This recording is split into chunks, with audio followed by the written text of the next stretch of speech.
بیان سننے سے پہلے سب ایک بار درود شریف پڑھ لیں۔ اعوذ باللہ من الشیطان الرجیم،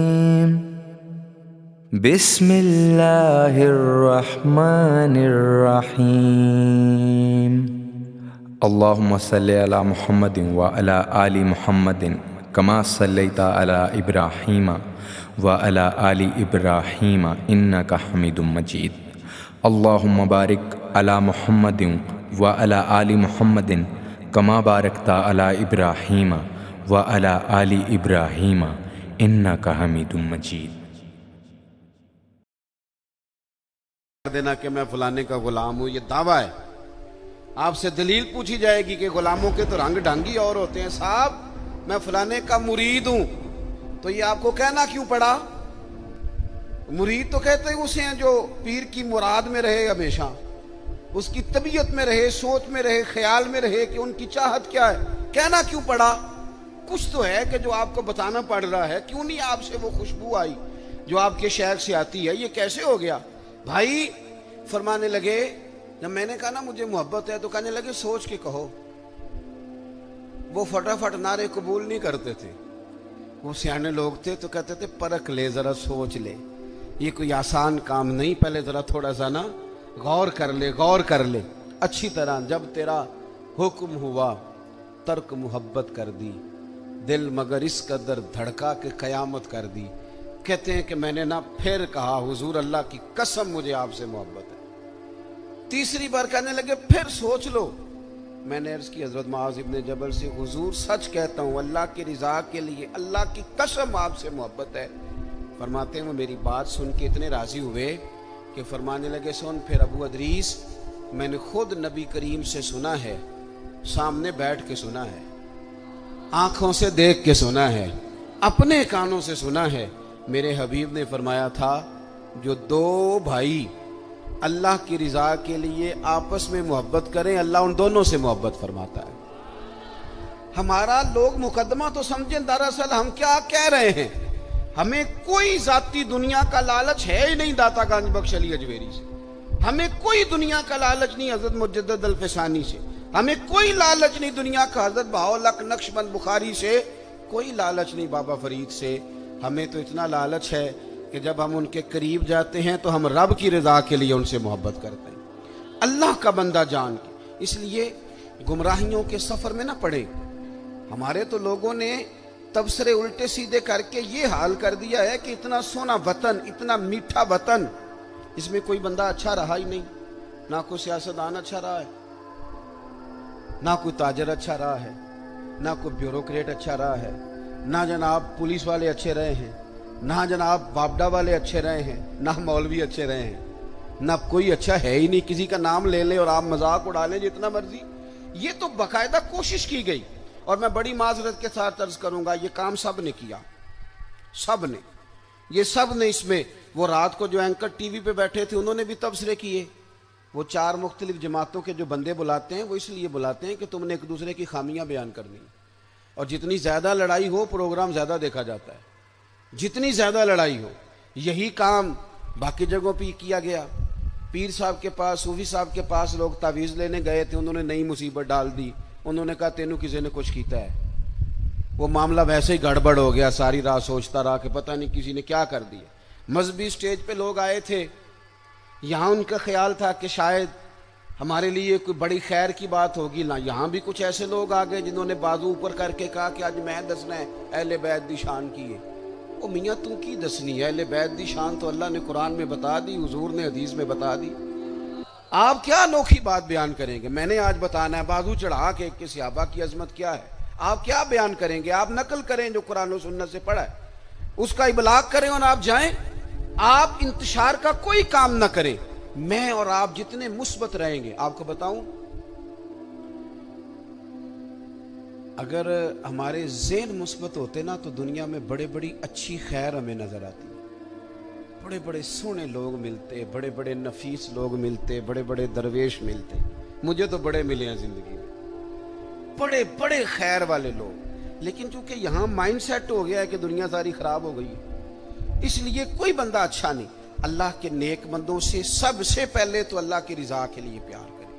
آپ ان سے کہ میاں تو جو کہہ رہا ہے نا تو اپنے پاس رکھ. میں نے تو حدیث میں پورا باب پڑھا ہے کہ اللہ کے بندوں سے پیار کرنا ہے رب کی رضا کے لیے. اس کو ذہن میں اچھی طرح سنبھالیں.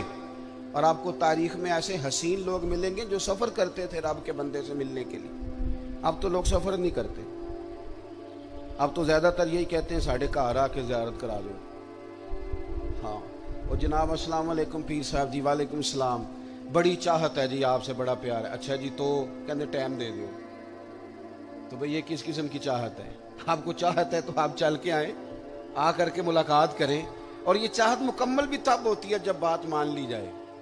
اگر پیر صاحب کہیں ٹائم کوئی نہیں تو چاہت ختم, چھٹی. وہ چاہت بھی اتنی ہے صرف کہ جب تک بات مان لی جائے, یعنی فرما برداری میں بندہ رہ گیا تو چاہت پوری, اور اگر کہیں فرما برداری سے نکل گیا تو چاہت خراب.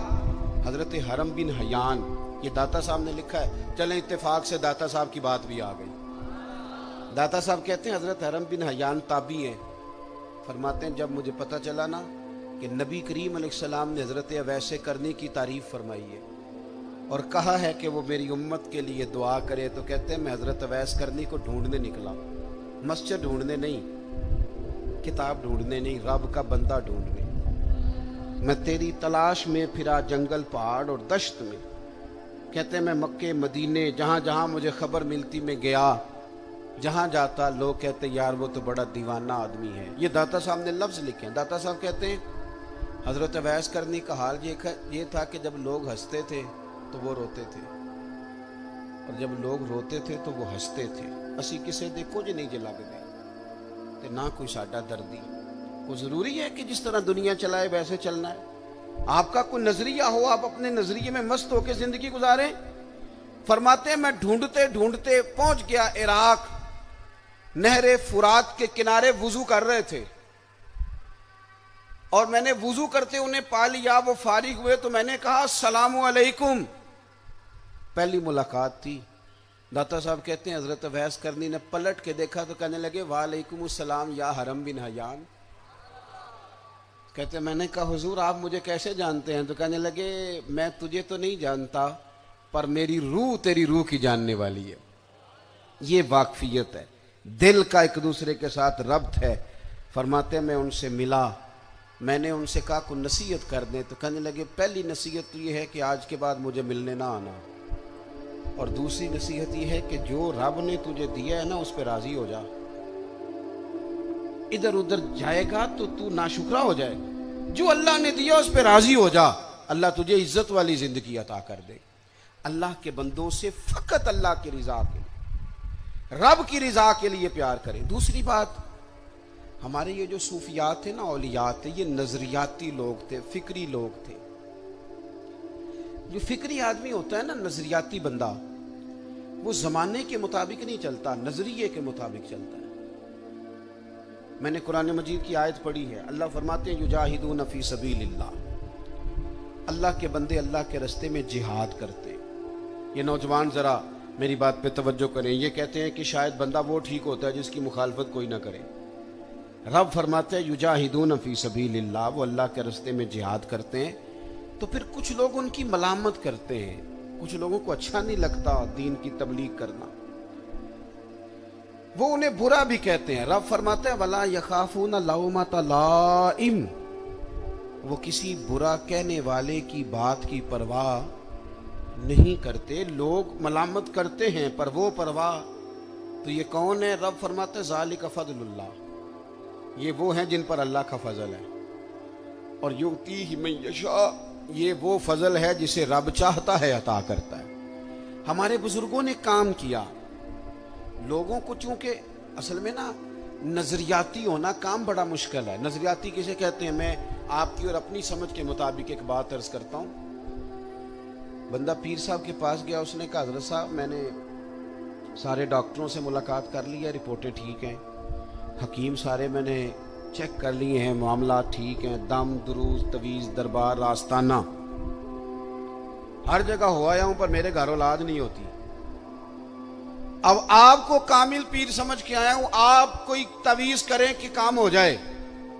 یہ اچھی بات ہے، اللہ کے بندے کو دعا کرنی چاہیے، پر نظریہ کیا ہے؟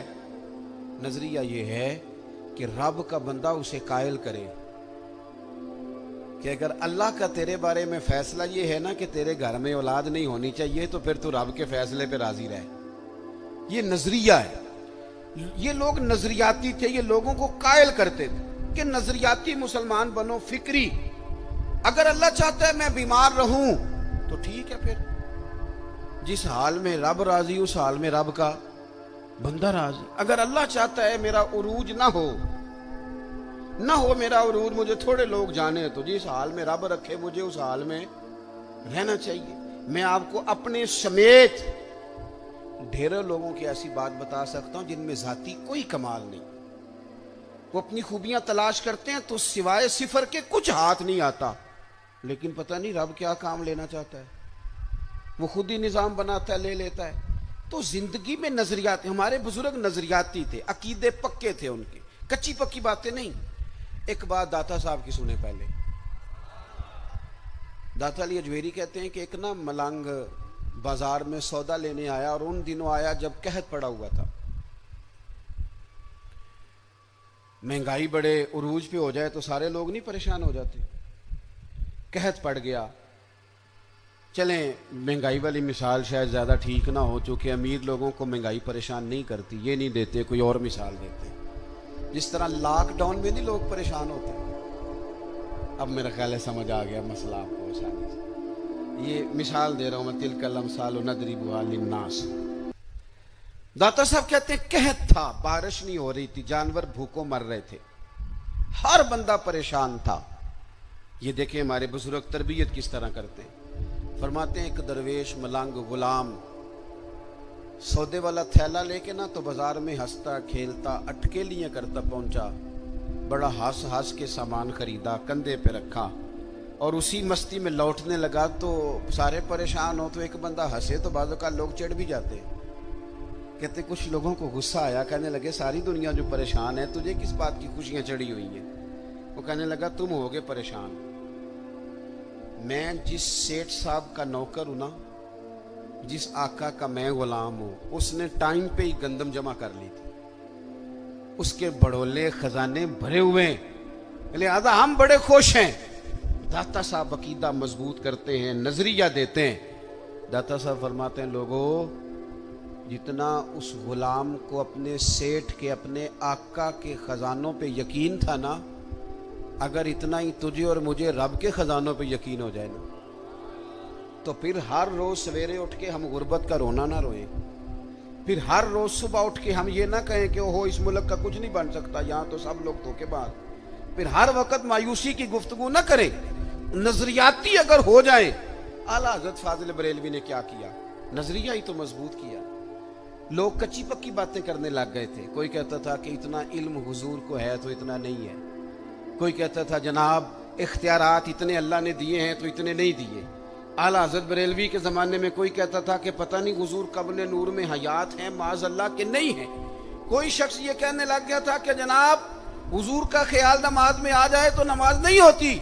اعلیٰ حضرت فاضل بریلوی فرمانے لگے کچی پکی باتیں کرتے ہو، جس محبوب کی محبت ایمان ہے اس محبوب کے بارے میں شک پیدا کرتے ہو۔ آپ فرمانے لگے تم کہتے ہو رب نے اختیار دیا کہ نہیں، اور دیا تو کتنا دیا؟ فرمانے لگے ہم تو حضور کو رب کا شریک کہتے ہی نہیں، ہم تو حبیب کہتے ہیں، اور محب اور محبوب کا معاملہ اس طرح کا ہوتا ہے کہ میں تو مالک ہی کہوں گا، کیونکہ ہو مالک کے حبیب، یعنی محبوب و محب میں نہیں میرا تیرا۔ پھر آپ فرمانے لگے یہ کیسی بیوقوفوں والی بات ہے کہ نماز میں حضور کا خیال آ جائے تو نماز، کتنی ویسے کتنی آپ سادے انداز میں بھی اگر سمجھیں تو عجیب بات نہیں۔ آپ ذرا دعا پڑھیے جو نماز میں اختتام میں اکثر وہی دعا پڑھی جاتی ہے، وہ پڑھیے ربنا اغفر لی۔ کیا ترجمہ اس کا؟ آتا ہے، آپ کو آتا ہے، میں کچھ نہیں کہوں گا، سنا دیں آپ، آتا ہے۔ پر میرے سنی دا ایڈا ہی مسئلہ ہے، کوئی گل آؤندی بھی ہوئے تاں بھی نہیں دسدا، آندا ہے میں ایڈا پڑھیا ہی نہیں، اس سے آگے نہیں جاتا۔ ربنا اغفر لی کیا ترجمہ ہے؟ یا اللہ مجھے معاف فرما اور میرے، تو آپ کو تو نماز میں ابا جی کا بھی خیال آ رہا ہے، ٹوٹ گئی رہ گئی، اماں کا بھی خیال آ رہا ہے، ٹوٹ گئی کہ رہ گئی؟ عجیب نادان بات ہے نا. او خدا کے بندو، نماز میں تو یہودی عیسائی کی بات بھی آتی ہے. غیر المغضوب علیہم ولا الضالین کی تفسیر پڑھو نا، یہاں سے مراد یہودی اور عیسائی لکھے ہیں مفسرین. تو کافر کا خیال بھی آ رہا ہے. اور آپ جب کفار کے متعلق آیات پڑھیں گے تبت یدا ابی لہب و تب، یہ کیا تماشا ہوا؟ کتنی گھنونی سازش، اتنی غلط بات کہ جی فلانے کا خیال آ جائے تو ٹھیک ہے. اور پھر عجیب بات کرتے کہتے جی حضور کا ذرا تعظیم کے ساتھ آتا ہے تو ابا جی کا بے ادبی کے ساتھ آتا ہے،